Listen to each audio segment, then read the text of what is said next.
अस्सलामुअलैकुम students, welcome to my channel. बच्चों, आज की वीडियो में हम स्टार्ट कर रहे हैं क्वेश्चन नंबर 1 एक्सरसाइज नंबर 21.2। देखिए क्वेश्चन नंबर 1 के लिए क्वेश्चन है क्या, resolve the following into partial fraction. Sir मुझे क्या करना है, बेसिकली इस फ्रैक्शन को ब्रेक करना है, किसमें, पार्शियल फ्रैक्शंस में। तो टाइम वेस्ट के बगैर वीडियो को स्टार्ट करते हैं। देखिए हमारे पास क्वेश्चन है क्या, उसने कहा सर 4x-3 डिवाइडेड बाई, मेरे पास क्या है भाई, मेरे पास है x+1 होल स्क्वायर। अब क्या करना है, पार्शियली ब्रेक करना है। तो कैसे ब्रेक करेंगे, देखें स्टूडेंट्स, अब आपके पास डिनोमिनेटर में है क्या, x+1 होल स्क्वायर। तो पहली जो फ्रैक्शन बनाएंगे वो क्या बनाएंगे, a1 के साथ, और डिनोमिनेटर में क्या आ जाएगा, x+1 की पावर क्या आ जाएगी 1। फिर क्या मेंशन करेंगे, a2। अब a2 के साथ डिनोमिनेटर में कौन आएगा, x+1 होल स्क्वायर, मतलब पावर जो होगी ना 1/1 इंक्रीज होगी। पहले क्या मेंशन करेंगे, पावर 1, फिर क्या आ जाएगी आपके पास पावर 2। तो पहले मैंने मेंशन क्या किया, पावर 1, उसके बाद क्या मेंशन कर दिया, पावर 2।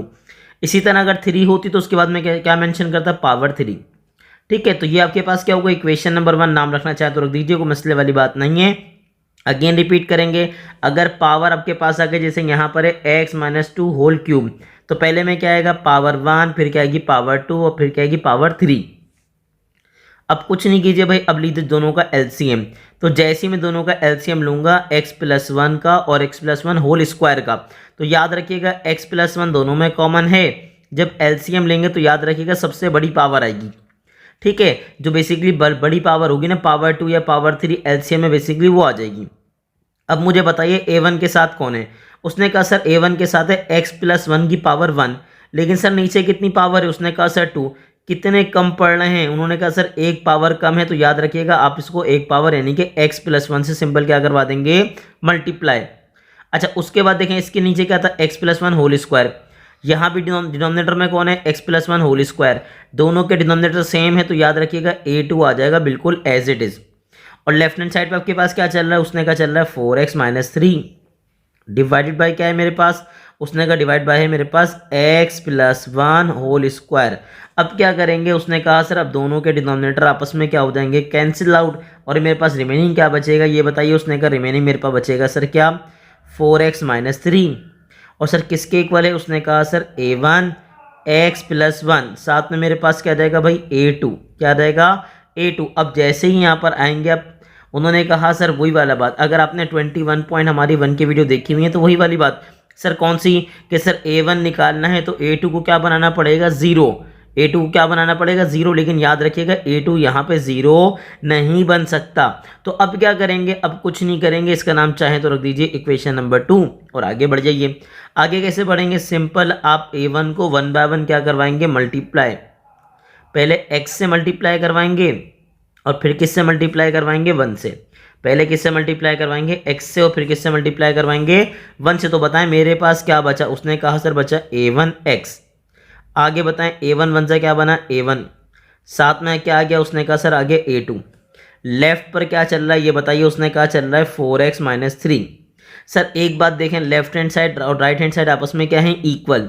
लेफ्ट हैंड साइड और राइट हैंड साइड आपस में क्या है, इक्वल है। तो अगर इक्वल है इसका मतलब याद रखिएगा जो x की टर्म होगी वो x की इक्वल होगी, जो कांस्टेंट टर्म होगी वो कांस्टेंट की इक्वल होगी। यानी कि अगर ये दोनों साइडें इक्वल हैं तो अब याद रखिएगा कंडीशन क्या बनेगी सर, कंडीशन ये बनेगी कि जो बेसिकली x की टर्म होगी वो किसके बराबर होगी, x की टर्म की। यानी कि बेसिकली सर x के साथ कौन है, a1, तो a1 किसके बराबर होगा, उसने कहा सर लेफ्ट हैंड साइड पे x के साथ कौन है, 4। तो इसका मतलब ये हुआ कि बेसिकली जो a1 है वो उसकी वैल्यू क्या हो जाएगी, 4। अब यहाँ बताओ के पास क्या बचा, उसने कहा सर यहाँ बचा a1, साथ में क्या बचा a2, और ये किसके बराबर हो जाएगा, उसने कहा सर यहाँ बचा -3 के। लेकिन याद रखिएगा सब कुछ स्टार्ट करने से पहले आप यहाँ मेंशन कर देंगे बाय इक्वेटिंग। सर मैं क्या कर रहा हूँ, मैं इक्वेट कर रहा हूँ, दोनों को एक दूसरे के बराबर ले रहा हूँ। ठीक है, तो जैसे इक्वेट करेंगे तो यहाँ पे मुझे मेरे स्टूडेंट को याद आ गया कि सर a1 तो मैं फाइंड कर चुका हूँ, तो मैं पुट कर दूंगा कि सर a1 की वैल्यू बेसिकली क्या है, 4 है। a1 की जगह क्या पुट कर देंगे, 4 पुट कर देंगे। तो पुट कीजिए भाई 4 + a2, साथ में मेरे पास क्या आ गया, -3। अब गेम खेलना है a2 के लिए, तो याद रखिएगा ये +4 उधर जब मैं शिफ्ट कराऊंगा तो क्या हो जाएगा, -4। और जैसे ही माइनस माइनस करेंगे तो प्लस आ जाएगा। तो मेरे पास इसका मतलब ये कि A2 किसके बराबर आ गया, उसने कहा सर 4 में 3 प्लस करेंगे तो आएगा 7 और साइन आएगी किसकी, बड़े नंबर की, यानी कि किसकी, 4 की। तो A1 भी आ गया आपके पास, A2 भी आ गया। इसका मतलब ये हुआ आपके पास आ गया आंसर। क्या आ गया, आंसर। अब मुझे बताएं आंसर के लिए सवाल था क्या आपके पास, कंडीशन क्या थी। तो अब मेंशन करेंगे आंसर, और आंसर के लिए देखें सवाल है क्या। सवाल आपके पास क्या था भाई, 4x - 3 divide by x + 1 whole square. A1 की जगह A1 की वैल्यू, A2 की जगह A2 की वैल्यू पुट कीजिए, बताएं कंडीशन क्या बनी।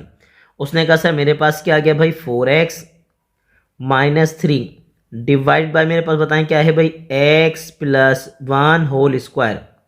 ठीक है। अब उसने कहा सर A1 की जगह मैंने अभी क्या फाइंड किया, बताइए। A1 की जगह मैंने फाइंड किया 4, तो क्या बना भाई 4। पहला फैक्टर क्या था मेरे पास, x + 1। दूसरा बताएं, दूसरा क्या बना, उसने कहा सर -7, और डिवाइड में बताएं क्या आ गया, उसने कहा डिवाइड में मेरे पास आ गया x + 1 होल स्क्वायर, और यही प्रॉपर्ली मेरे पास क्या हो जाएगा, आंसर। तो मुझे पूरी उम्मीद है आपको समझ आ गया होगा क्वेश्चन नंबर 1, और क्वेश्चन नंबर 1 में आपको कोई प्रॉब्लम नहीं हुई होगी। लेकिन मैं आपसे रिक्वेस्ट करूंगा कि अगर आपने हमारी एक्सरसाइज नंबर 21.1 की वीडियो नहीं देखी तो काइंडली पहले 21.1 को देख लीजिए, ताकि आपकी जो बेसिक कॉन्सेप्ट हैं वो क्या हो जाएं, स्ट्रॉन्ग हो जाएं। और इसी टाइप की वीडियोस देखने के लिए हमारे चैनल को ज़्यादा से ज़्यादा लाइक कीजिए, सब्सक्राइब कीजिए, और अपने क्लासमेट्स के साथ इसको क्या कीजिए, शेयर कीजिए।